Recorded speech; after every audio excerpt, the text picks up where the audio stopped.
Back talk.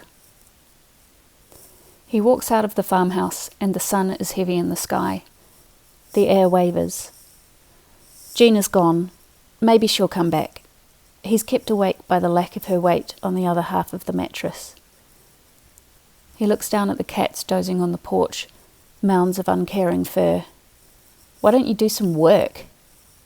But Tabby raises her head and looks at him with narrowed eyes. Why don't you do some work? She says. He gets a glass of water, drinks half and throws the rest over the cats. Then he goes to the barn to check the hens. They're bobbling around the scratchy ground, the air thick with dust and odour. They haven't been laying well in the heat. Come on, girls, he says, and the nearest ones look up at him and say, Come on. Come on, come on. They all take up the chorus as he backs out of the barn. A farmhand is riding out the far gate, with the dogs at his horse's heels, apart from Duchess, the youngest bitch, who's rolling in the grass. Get out of here, he snaps at her. Hurry up. And he runs back to the farmhouse as she barks it back at him. Hurry up. Out of here.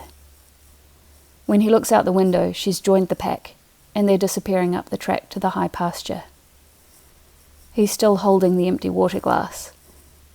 He sits at the kitchen table and places it dead centre in front of him. He feels it in his hand, its smooth, harmless curve and blunted lip. He watches the last droplets settle in its base. When he smashes the glass on the floor, it scatters everywhere, all sharp edges now, waiting to happen to someone.